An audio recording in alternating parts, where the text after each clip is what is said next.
کہیں قوت برداشت کا اور کہیں استقلال کا۔ اور یہ سارے امتحانات کیوں ہیں؟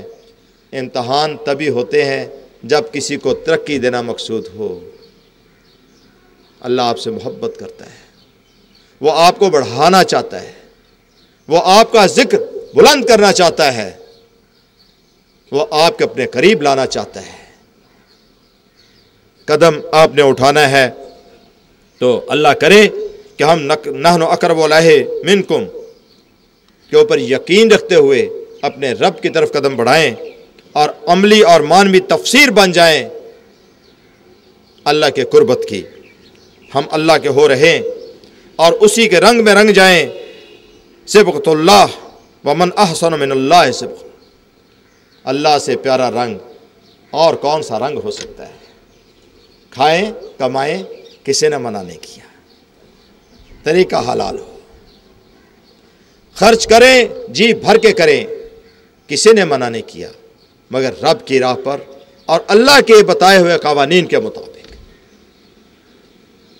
کلوا واشربوا ولا تسرفوا، اسراف نہیں ہونا چاہیے۔ یہی اللہ کی بندگی اور اس کی اطاعت اور محبت ہے، اور ہمیں انہی چیزوں کا زندہ نمونہ بننا ہے۔ مجسم شریعت، مجسم محبت، مجسم انسانیت جیسے کہ وہ چاہتا ہے ہمیں دیکھنا، تاکہ ہم ایک ایسی زندہ قوم، زندہ معاشرہ اور ملت پائندہ کے بانی بن جائیں، یا یوں کہیں تاکہ ایک ایسی زندہ قوم، ایک زندہ معاشرہ اور ملت پائندہ وجود میں آئے جس کا ہر فرد امن و امان، راحت و سکون، صحت، خوشحالی اور اطمینان بھری زندگی گزار سکے۔ یہ ممکن ہے۔ عبادت صرف نماز روزہ تو نہیں، ایمانداری سے اپنی پروفیشنل ذمہ داریاں ادا کرنا، سچائی کے ساتھ جینا، دیانت، شرافت اور صداقت کو اپنانا، کیا یہ دین کا لازمی حصہ یا جز نہیں؟ کیا ناپ تول میں کمی کرنے والوں کے اوپر عذاب نازل ہوا یا نہیں ہوا؟ کیا قوم لوط کے اوپر پتھروں کی بارش ہوئی یا نہ ہوئی؟ کیا اونٹنی کی کونچے کاٹنے والے قوم صالح کے اوپر سخت عذاب آیا یا نہیں آیا؟ بندر بنا دیے گئے، چیخوں کے عذاب آئے۔ جب ان قوموں کے اوپر یہ سارے عذاب اخلاقی انحطاط کی وجہ سے آئے، اور اللہ تعالیٰ نے قرآن پاک میں صاف فرما دیا کہ اللہ تعالیٰ اپنے سنت کو تبدیل نہیں کرتا، تو ہمیں کس نے گارنٹی دی ہے کہ جو چاہو کرو؟ کیا مسلمانوں کے گھر پیدا ہو کے، جو کہ ہمارے بس میں بھی نہیں تھا، آپ نے اللہ اور اس کے رسول صلی اللہ علیہ وسلم پہ کوئی احسان کیا ہے کہ آپ پہ عذاب نہیں آ سکتا یا اللہ آپ سے ناراض نہیں ہو سکتا؟ میاں آپ کی تو ذمہ داری دوہری ہے۔ میں نے ایک آیت عرض کی تھی، لا یستوی اصحاب النار و اصحاب الجنہ، اصحاب الجنۃ هم الفائزون۔ جو آدمی فائز ہوتا ہے، چنا جاتا ہے کسی عہدے اور منصب کے لیے، اس کی ذمہ داری زیادہ ہوتی ہے، سخت ہوتی ہے، ڈبل ہوتی ہے۔ فرمایا نبی کی بیویوں، اگر تم کسی قسم کا معاملہ گڑبڑ کرو گی تو تمہاری سزا عام عورتوں کی نسبت دگنی ہے۔ شہد کی مکھی کو اللہ تعالیٰ نے وحی کیا، وَأَوْحَىٰ رَبُّكَ إِلَى النَّحْلِ، درختوں پہ، اونچی جگہوں پہ اپنے گھر بنا، پاک اور طیب میوے کھا۔ جب وہ کہا مانتی ہے، وہی پہ عمل کرتی ہے، تو اس کے جسم سے مشروب نکلتے ہیں، رنگ برنگے مختلف شہد کے، اور اگر وہ غلطی سے گندگی پہ جا بیٹھے تو وہیں مر جاتی ہے، اس کو مار دیا جاتا ہے، دوبارہ اپنے چھتے میں واپس نہیں جا سکتی۔ تو میرے پیارے بھائیوں، اللہ تعالیٰ نے آپ کو مسلمان پیدا کیا، ہادی و مرشد عطا کیے، قرآن حکیم آپ کے پاس ہے، آئیں عہد کریں کہ ہمیں ایک نیک اور صالح مومن بن کے جینا ہے۔ درخت کی پہچان پھل سے ہوتی ہے، اور مرشد کی پہچان اس کے پیارے مریدوں سے، اور نبی کریم صلی اللہ علیہ وسلم کے سامنے کون سا منہ لے کر حاضر ہوں گے جب تمام انبیاء کرام موجود ہوں گے اور ہر ایک کی امت بھی موجود ہوگی؟ جنت دوزخ تو بات کی بات ہے، آنکھوں کی شرم بہت بڑی بات ہوتی ہے۔ ہمیں کیسا ہونا چاہیے؟ ضرور سوچئے۔ اللہ تعالیٰ ہمیں اطمینان بھری زندگی، ایمان بھری زندگیاں نصیب فرمائے، اور دنیا میں بھی کامیابی اور کامرانی بخشے، اور آخرت میں بھی سرخرو اٹھائے۔ آج کا جلسہ، ہر وہ جماعت جو کوئی تعمیری کام کرنے کی خواہاں ہو، اس کے لیے ایسے اجتماعات بڑی اہمیت کے حامل ہوتے ہیں۔ ان کی بدولت جماعت کے اراکین میں نہ صرف نظم و ضبط، رابطہ اتحاد، اخوت محبت اور صبر و برداشت اور اثار و قربانی جیسی خوبیاں پیدا ہوتی ہیں، بلکہ سستی اور غفلت بھی دور ہو جاتی ہے، اور کئی بھولے ہوئے اسباق بھی یاد آتے ہیں، جیسے میں کوشش کر رہا ہوں کہ آپ کو سب یاد آ جائے۔ ان سے ایمان اور ایقان کو تقویت ملتی ہے، اور فائدہ کیا ہوتا ہے؟ قوت عمل میں اضافہ ہوتا ہے، اور پوری جماعت ایک نئے جوش اور تازہ ولولے اور توانائی کے ساتھ مضبوط اور متحرک ہو جاتی ہے۔ اگر حرکت پیدا نہ ہوئی، اگر ایک نئے ولولے اور جذبے اور جوش کے ساتھ ہم نے آج سے نئی زندگی کا آغاز نہیں کیا، تو پھر یہ جلسہ اب سے بے فائدہ ہے۔ مجھے اب سے یاد آ گیا، آپ سب اس بات سے متفق ہوں گے کہ اللہ تبارک و تعالیٰ نے دنیا میں کوئی چیز اپس پیدا نہیں فرمائی، کوئی تنکا بھی اپس نیب نہیں ہوا، تو کیا ایک اشرف المخلوقات یوں ہی پیدا کر دیا گیا؟ اپنے آپ کو بیکار نہ سمجھیں، اپنے آپ کو بیکار نہ سمجھیں، صرف اس بے حسی کو ختم کرنا ہے، صرف اپنے دلوں کو زندہ کرنا ہے۔ اگر آپ کے دل زندہ ہو گئے اور آپ ایک نئے عہد اور عزم کے ساتھ آج اٹھ کھڑے ہوئے، خونی انقلاب کے لیے نہیں، اپنی زندگیاں سنوارنے کے لیے، اپنے آپ کو اللہ رب العزت کے احکام کے مطابق ڈھالنے کے لیے، اللہ کی خواہش اپنی خواہش بنانے کے لیے، اور رسول کریم صلی اللہ علیہ وسلم سرکار ابتکار کے صحیح راہ پر چلنے کے لیے، تو آپ دنیا بدل سکتے ہیں۔ میں اللہ کو حاضر و ناظر کر جانتے ہوئے میں آپ کو یقین دلاتا ہوں کہ آپ دنیا بدل سکتے ہیں، مگر یہ ایسے دنیا نہیں بدلتی کہ جب 3 دن گزر گئے، بیچ میں ذکر بھی ہوا اور معاملے بھی ہوئے، اوپر 4-4 6-6 گھنٹے کی سیٹنگ ہوئی، اور آنے کا خیال ہی نہیں آیا بھی اب دعا کا ٹائم ہے، چلو بھئی آج ہاتھ لگاتے ہیں، اور آتے ہی پرچیاں نکال لیں۔ دعائیں 24 گھنٹے کے لیے حاضر ہوں، میں بنا کس لیے ہوں؟ آپ کی باجی صاحبہ کس لیے ہیں؟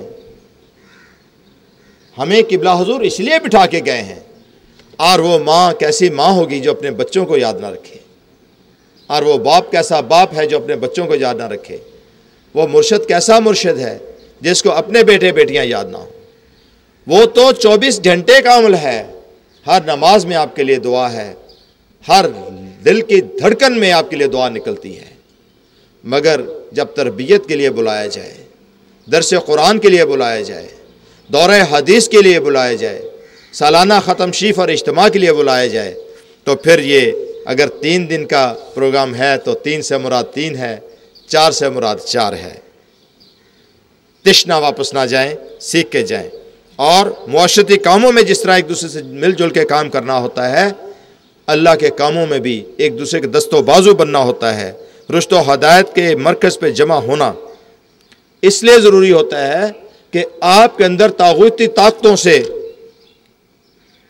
لڑنے کی ہمت اور توفیق پیدا ہوتی ہے، اور انڈر کمٹمنٹ آپ ایک سیسا پلائی دیوار ثابت ہوتے ہیں، حوصلہ افزائی ہوتی ہے۔ یہی تو وجہ ہے کہ مسجد میں نماز پڑھنے کا ثواب زیادہ ہے اور جمعے کی نماز کا اور بھی ثواب زیادہ ہے، کیونکہ آپ کو دیکھ کے نہ جانے کتنے اور لوگ اس طرف مائل ہو جاتے ہیں۔ اللہ تعالیٰ نے ہمیں یہ مرکز، یہ مہر و وفا کا مرکز انعام کیا ہے، ہماری طاقت میں نہیں تھا اسے بنانا۔ ہمیں اس ذات کا شکر ادا کرنا ہے، اور طریقہ یہ ہے کہ ہم رشد و ہدایت کے اس مرکز کو دین اسلام کی سربلندی اور اخلاق عالیہ کے فروغ کے لیے ایک وسیلہ بنا لیں، دین حق کی بالادستی کے حصول میں تن من دھن کے ساتھ اس کے ساتھ وابستہ ہو جائیں، اور جب بھی آپ کو بلایا جائے تشریف لایا کرے۔ آپ کے آنے سے میرے دل کو بھی تقویت ملتی ہے۔ پچھلے سالانہ اجتماع کے موقع پہ عرض کیا تھا کہ اقوام ملل کے عروج و زوال میں جو کلیدی نقطہ ہے وہ عقائد و افکار ہیں۔ عقائد و افکار بیسک کلیدی کردار ادا کرتے ہیں، جیسے سورہ یونس میں ارشاد باری تعالیٰ ہے کہ اللہ تبارک و تعالیٰ لوگوں پہ ظلم نہیں کرتا۔ الرحمن علم القرآن، کہیں اللہ کے ناموں میں ظالم کا نام لکھا ہوا ہے؟ وہ ظالم نہیں ہے۔ ظلم تو لوگ خود اپنے آپ پہ کرتے ہیں، اور سب سے بڑا ظلم جو کوئی بھی انسان اپنی ذات پہ کر سکتا ہے وہ ہے اللہ کو بھول جانا۔ کیونکہ جب انسان رب کو بھول جائے فانساہم انفسہم اولئک هم الفاسقون، تو فاسق و فاجر ہو جاتا ہے، اللہ اسے بھلا دیتا ہے، اور وہ یوں سمجھو کہ وہ اپنے آپ کو بھی بھول جاتا ہے، خود فراموشی کا شکار ہو جاتا ہے، اپنے آپ پہ ظلم کرتے ہیں۔ اور اپنے آپ پر ظلم ظاہری اعمال سے کہیں زیادہ انسانی تخیلات اور خواہشات اور عقائد اور افکار کی شکل میں ہوتا ہے۔ اس لیے فرمایا کہ مومن تو وہ ہے کہ جس کے خیال سے بھی برائی کا گزرنا ہو، اپنے خیالوں کو بھی پاک رکھنا ہے۔ اللہ آنکھوں کی چوری بھی پکڑتا ہے، دل کے اندر پاکیزگی نہ ہو، من پاک نہ ہو تو ہاتھ پاؤں آنکھیں پاک نہیں رہتی۔ اور یہ من کی پاکیزگی مرشد کی توجہ اور صحبت کے بغیر، ذکر و فکر اور عبادت کے بغیر، اور اللہ کی راہ پہ خرچ کیے بغیر کبھی حاصل نہیں ہوتی۔ سورہ رعد اور سورہ انفال میں بالترتیب یہ آیات موجود ہیں جو آپ کی یاد دہانی کے لیے مقرر عرض کرتا ہوں۔ سورہ رعد میں فرمایا یہ حقیقت دوبارہ اس طرح بیان کی جا رہی ہے، اور اللہ اس نعمت کو جو کسی قوم کو حاصل ہو نہیں بدلتا جب تک کہ وہ قوم خود اس کو نہ بدلے جو ان کے نفوس میں، ان کی خواہشات میں پوشیدہ ہے۔ اور اب پھر عرض کر رہا ہوں حتیٰ یغیروا ما بانفسہم،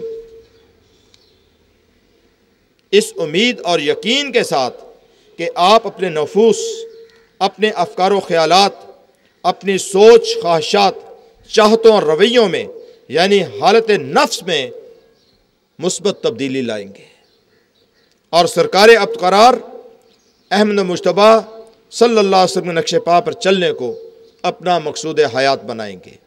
تصوف کوئی نیا دین نہیں ہے، کوئی نیا چیز طریقہ نہیں ہے، یہ اشغال الدین، اسلام کے بیسک سٹرکچر اشغال فی الدین کو تقویت دینے کے لیے ہوتا ہے، اسلام کی سربلندی کے لیے ہوتا ہے۔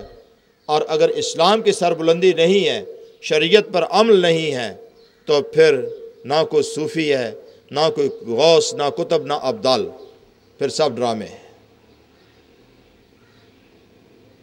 ہندوؤں کا تصوف ہندوؤں کے لیے ہوگا، سینٹ کرسچنز کے لیے ہوں گے، مسلمان صوفی اعلیٰ درجے کا مومن ہوتا ہے۔ جس طرح ظاہری طور پر شریعت کے اراکین ہیں، نماز روزے کی شرائط ہیں، اس طرح سے جب تک دل پاک نہ ہو، من پاک نہ ہو، والذین آمنوا اشد حبا للہ نہ ہو، اللہ کی شدید محبت نہ ہو دلوں میں، اس وقت تک انسان کامل مومن نہیں بن سکتا۔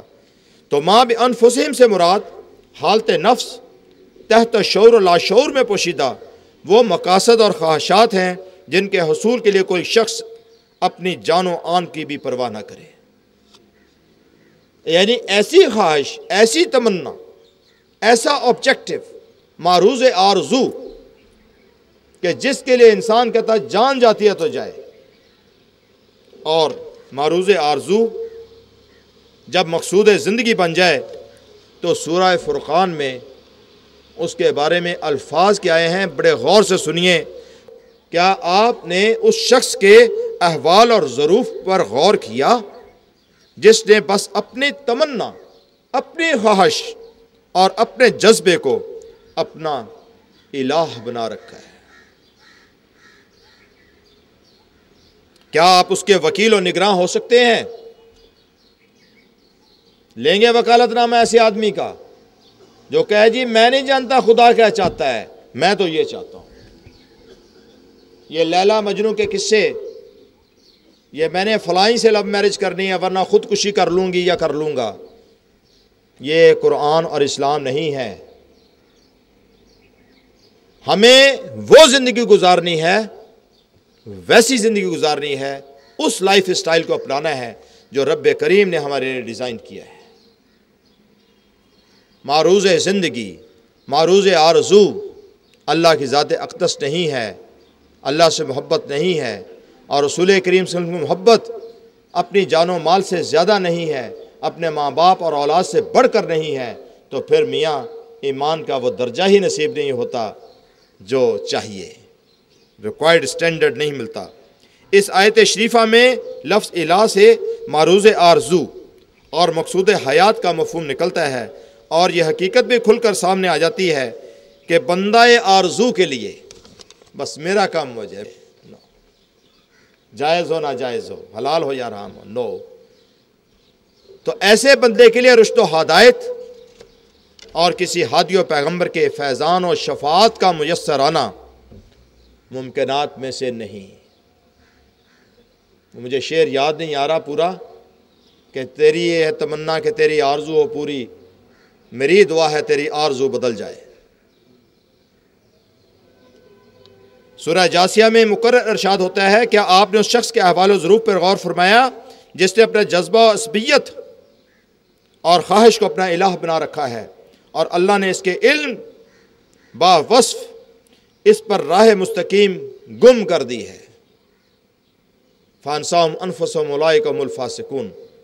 پھر راہیں گم ہو جاتی ہیں جب سیلف بیفور سروس آ جائے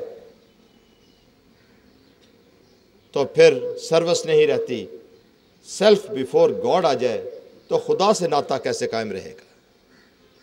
اسی سیلف کو تو قربان کرنا ہے اللہ کی راہ پہ، اللہ کے رنگ میں اس کو رنگنا ہے، اور اس کے دل و دماغ پر مہر لگا دی جاتی ہے، اس کی بصیرت پر پردہ ڈال دیا جاتا ہے. علی بصرہ غشاوہ. میں پوری آیت نہیں پڑھ رہا، سورہ جاسیہ کی آیت نمبر 23 ہے، گھروں میں پڑھ لیجئے. اب اللہ کے سوا کون ہے جو اسے سیدھی راہ دکھا سکے؟ کوئی نہیں دکھا سکتا. کیا لوگ اس سے نصیحت و معاوضت حاصل نہیں کرتے؟ اس آیت شریفہ میں سمع، بصر اور قلب پر مہر لگا جانے اور علی بصری غشاوتن، بصیرت اور پردے کا واحد سبب کیا ہے؟ کب ہوتی ہے مہر لگتی ہے؟ جب اللہ کو بھول کر انسان پیروی نفس میں مبتلا ہو جائے. یہ بہت بڑا جرم ہے. اللہ رب العزت نے اپنے ذکر سے اعراض کرنے والوں کے بارے میں کیا ارشاد فرمایا، سنیے. وَمَنْ أَعْرَضَ عَنْ ذِكْرِي. جس نے اللہ کے ذکر سے اعراض کیا اس کے لیے جو روزی ہے، معیشت ہے، وہ تنگ کر دی جاتی ہے اور قیامت کے دن اندھا اٹھایا جائے گا. ورز کرے گا، یہ رب کریم دنیا میں تمہیں اندھا نہ تھا، تو اللہ تعالیٰ فرمائیں گے مجھے اندھا کیوں اٹھایا، دیکھنے والا تھا. اللہ فرمائیں گے تمہارے پاس ہماری آیات آئی تھیں. کیا آئی تھیں؟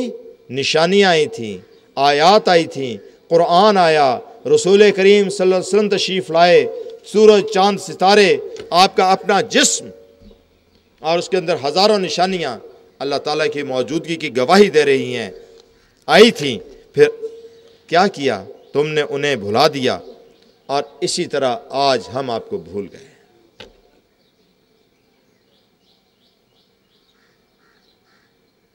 کہیں لکھا ہے کہ یہ آیت مسلمانوں کے اوپر ایپلیکیبل نہیں ہے؟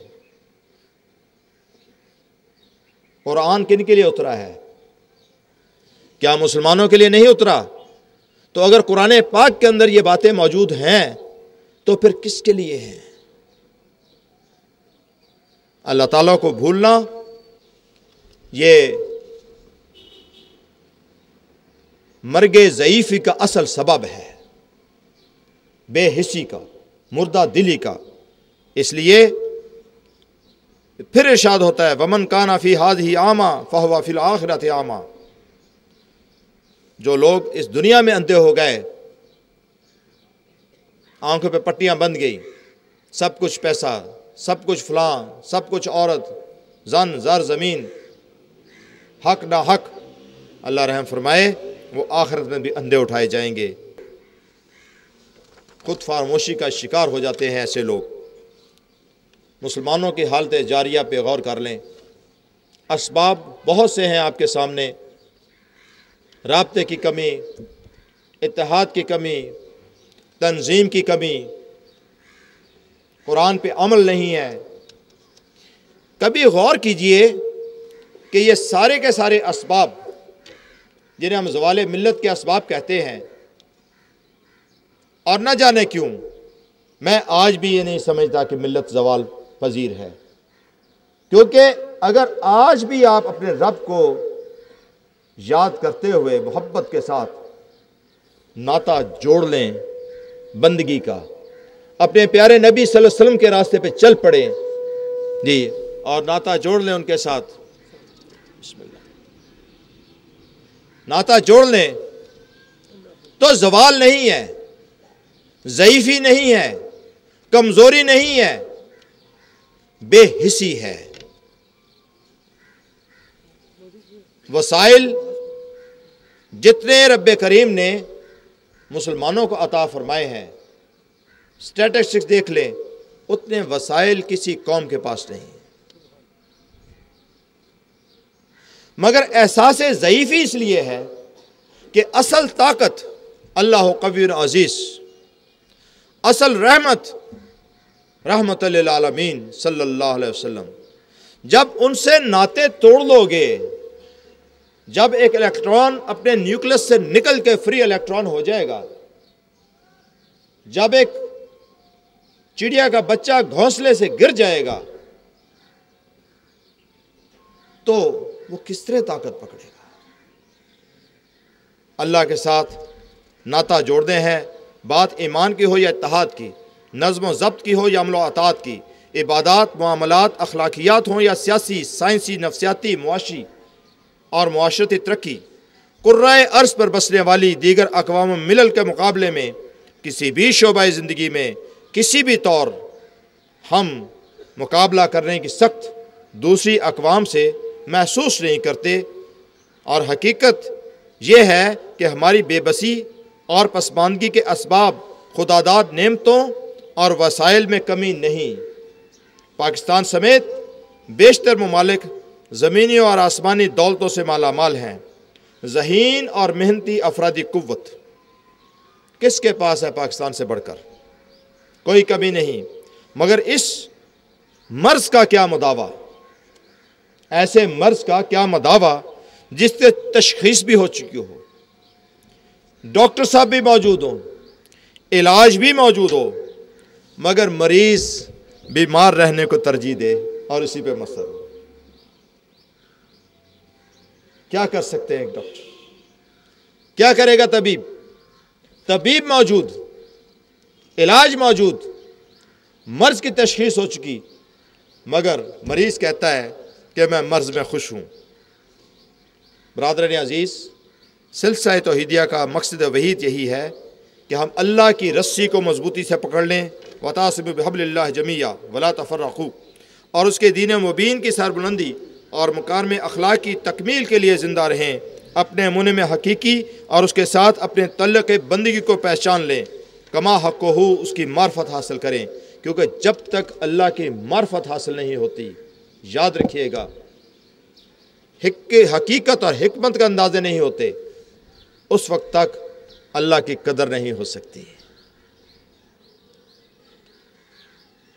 وما قدر اللہ کا قدر ہی، کیونکہ جب کسی چیز کی معرفت نصیب ہو جائے تو پھر اس کی قدر آتی ہے۔ تو حضرت داتا صاحب رحمۃ اللہ علیہ نے بھی اپنی کتاب کشف المحجوب میں یہی لکھا ہے کہ اللہ کی معرفت کے بغیر توحید مکمل نہیں ہوتی۔ یہ دلوں کا اندھاپن اسی وقت دور ہوگا جب اللہ تعالیٰ کی معرفت و حکمت نصیب ہو جائے، دلوں میں روشنی جس سورس سے آنی ہے اس سے ناطہ جوڑیں، اور وہ سرکار ابتکرار صلی اللہ علیہ وسلم ہے۔ سستی اور غفلت کو دور کرنا، اخلاق حسنہ کو اپنانا، اللہ کی یاد سے دلوں کو منور کرنا، اور پیارے نبی صلی اللہ علیہ وسلم کے طرز حیات کو اپنا لائف اسٹائل، طرز حیات بنانا، یہی مقصود ہے اور یہی کامیابی کی راہ۔ افکار و عقائد کی درستگی بنیادی چیز ہے۔ توحید مرکز و محور ہے دین اسلام کا، اور اگر آپ کو اس چیز کا شعور حاصل ہو جائے کہ اللہ کے ساتھ ہمارا اصل تعلق اور رشتہ کیا ہے، تو میں سمجھوں گا کہ میری بات آپ کے دلوں تک پہنچ گئی اور میں رب کے آگے سرخرو ہو گیا۔ ہمارا رب کے ساتھ تعلق عبد اور معبود کا، اب اس تعلق کے حوالے سے ہمارے حقوق و فرائض کیا ہیں، ہمارے رویے کیسے ہونے چاہیے، ہمارا اخلاق کیسا ہو، اور اللہ کا ہم سب پہ حق کیا ہے۔ اللہ نے ہمیں اشرف المخلوقات بنایا، مسجود ملائکہ، ہمیں کیسا ہونا چاہیے؟ اشرف المخلوقات اور مسجود ملائکہ اور 4 روپے کی رشوت کے لیے گر جائیں انسانیت سے، حیا سے خالی ہو، اس قدر وعدوں کی پاسداری نہ ہو، زیب نہیں دیتا۔ مادی قوت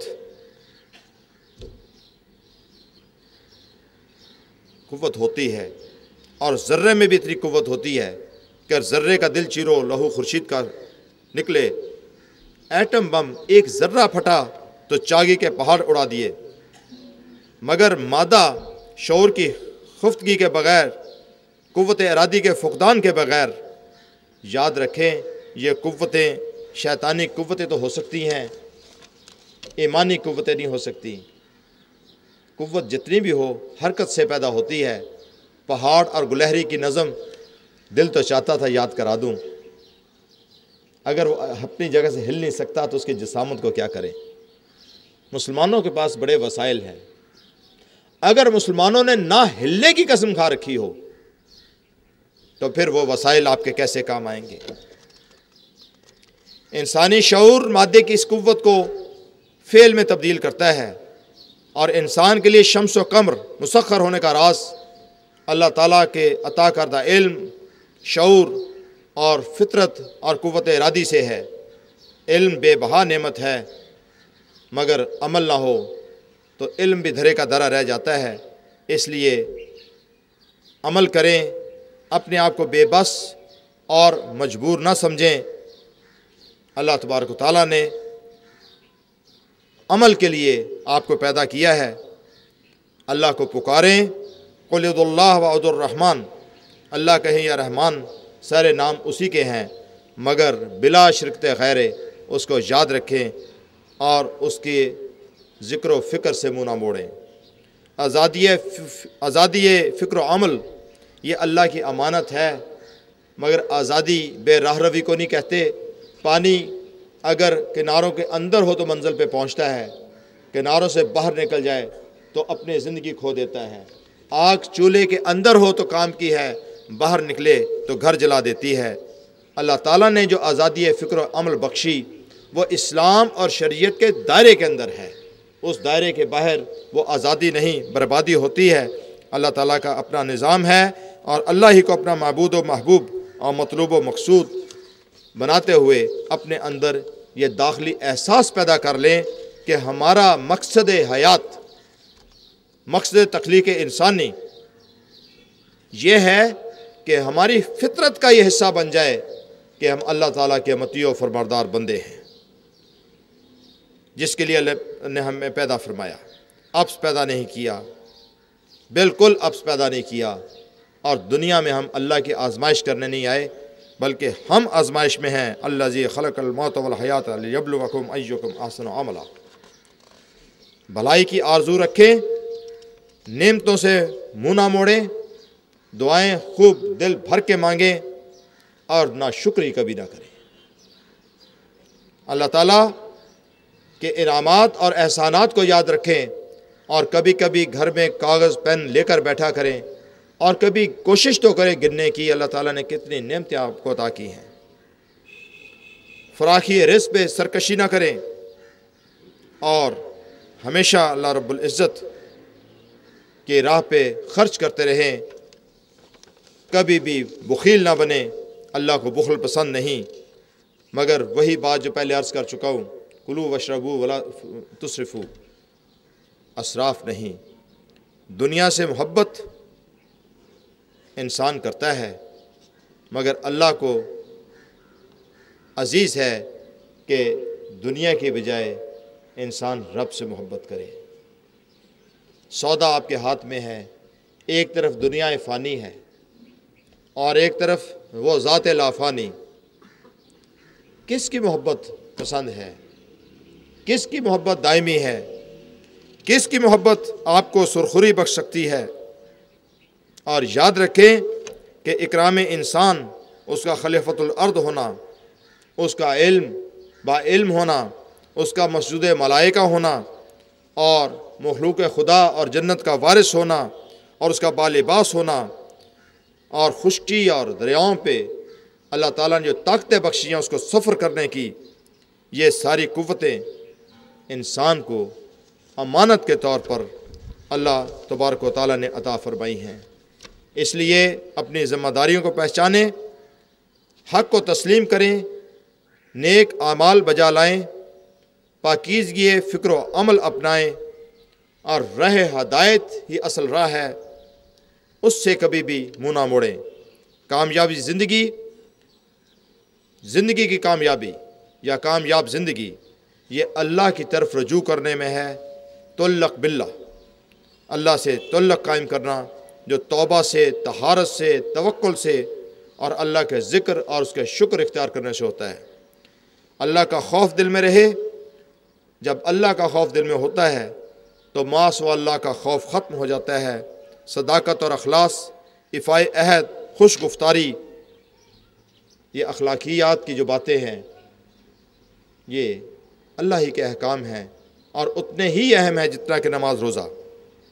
متاحل زندگی گزاریں، پرامن معاشرہ اور وحدت انسانی، یہ اللہ تعالیٰ کو پسند ہیں، اور اللہ رب العزت سے ہمیشہ دعا کرتے رہیں۔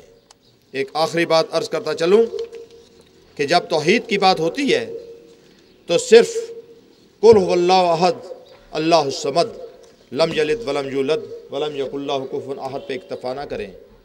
اللہ ایک ہے، بے نیاز ہے، اس نے کسی کو نہیں جنا، نہ وہ جنا گیا، سب باتیں درست ہیں۔ وہ رب الناس ہے، وہ مالک الناس ہے، وہ الہ الناس ہے۔ عبادت سوائے رب کے کسی کی نہیں، مگر توحید اس پہ مکمل نہیں ہوتی۔ کیوں؟ کہ جب تک آپ اس کو رب الناس، الہ الناس، مالک الناس مانتے ہوئے اس کے احکام کی بجاوری نہیں کرتے، اس کے احکامات پہ عمل نہیں کرتے، اس کو اپنا معروض آرزو نہیں بناتے، اس کو اپنا مطلوب و محبوب نہیں بناتے، والذین آمنوا اشد حبا للہ کی شرط کو پورا نہیں کرتے، مومن نہیں ہیں، توحیدی نہیں ہو سکتے۔ ایک بچے نے سوال پوچھا تھا کہ کیا میں ولی اللہ بن سکتا ہوں؟ میں نے کہا شرط بہت آسان ہے، آپ تو کیا اللہ آپ کا ولی بن جائے گا اگر آپ مومن ہیں۔ اللہ ولی الذین آمنوا یخرجہم من الظلمات الی النور، اللہ تو خود اندھیروں سے نکال کے روشنی کی طرف لے آتا ہے۔ انسان کا ایمان کامل ہونا چاہیے، اور ایمان کا عمل کیسے ہوتا ہے؟ آمنت باللہ و ملائکتہ و کتبہ و رسلہ، اللہ پر ایمان، اس کے فرشتوں، اس کی کتابوں اور رسولوں پر ایمان، آخرت دن پر ایمان، بعث بعد الموت پر ایمان، اور اس بات پر کہ خیر اور شر کے اندازے صرف اللہ کی طرف سے ہیں۔ اور آمنت باللہ کما ہوا باسمائہ و صفاتہ و قبلت جمیع احکامہ، اگر اللہ تعالیٰ کے احکام کے اوپر ایمان نہیں ہے، اللہ تعالیٰ کے احکام ہم نہیں مانتے، تو پھر توحید مکمل نہیں ہوتی۔ اور جب اللہ کا حکم ہو اطیعوا اللہ و اطیعوا الرسول و اولی الامر منکم، تو پھر توحید مکمل اس وقت ہوتی ہے جب ہم اپنے مرشد کی بات بھی مانتے اور سنتے ہیں اور اپنے نبی صلی اللہ علیہ وسلم پہ بھی جان قربان کرتے ہیں۔ توحید اس وقت مکمل ہوتی ہے جب بالوالدین احسانہ کے حکم کو مانتے ہوئے اپنے والدین کی عزت آبرو کرتے ہیں، ان کی لاج رکھتے ہیں اور ان کی باتیں نبھاتے ہیں۔ توحید اس وقت مکمل ہوتی ہے جب حکم ربی کے تحت ہم یتیموں اور یسیروں کے سر پہ ہاتھ رکھ کے ان کو بھی اپنا بناتے اور پیار کرتے اور اپنا سمجھتے ہیں، جب رزق حلال کماتے ہیں، اور جب ایمانداری کے ساتھ، صداقت کے ساتھ، شرافت کے ساتھ، حیا کے ساتھ زندگی گزارتے ہیں، نہ اخلاقیات کے بغیر اور نہ ایمانیات کے بغیر، نہ عبادات کے بغیر اور نہ اچھے معاملات کے بغیر، نہ حسن معاشرت کے بغیر توحید مکمل نہیں ہوتی۔ کیونکہ رب کریم کے احکام کو مانیں گے اور رسول کریم صلی اللہ علیہ وسلم سے وہ محبت کر دکھائیں گے جو محبت کا حق ہے، جان و مال سے، والدین سے، آل اولاد سے بڑھ کر، تو توحید مکمل نہیں ہوتی۔ ایمان باللہ، ایمان بالرسالت کے ساتھ ہے، لا الہ الا اللہ کے ساتھ جب تک محمد رسول اللہ صلی اللہ علیہ وسلم نہیں ہوتا، جب تک شہادت کے ساتھ اشہد ان لا الہ الا اللہ کے ساتھ اشہد ان محمد عبدہ و رسول نہیں ہوتا، توحید مکمل نہیں ہوتی۔ قرآن پاک پڑھیں ترجمے کے ساتھ، نئے ولولے کے ساتھ، نئے جذبے کے ساتھ، نئے عزم کے ساتھ آئیں، نئے زندگی کا آغاز کرتے ہیں۔ اللہ تبارک و تعالیٰ ہمیں دنیا اور آخرت کی نعمتوں سے، رحمتوں سے، برکتوں سے مالا مال فرمائے، اور عزت و شرف عطا فرمائے، اور راحت و سکون کی زندگی عطا فرمائے، صحت سلامتی سے رکھے، اور اللہ تعالیٰ خوشحالی سے رکھے، اور اللہ تعالیٰ ملک پاکستان کو اپنے حفظ و امان میں رکھے، عالم اسلام کو بڑی ترقی عطا فرمائے۔ اور ربنا آتنا فی الدنیا حسنۃ وفی الآخرۃ حسنۃ وقنا عذاب النار، وصلی اللہ تعالیٰ علی حبیب خیر خلقہ محمد وآلہ وصحبہ اجمعین برحمتک یا ارحم الراحمین، بحق لا الہ الا اللہ محمد رسول اللہ۔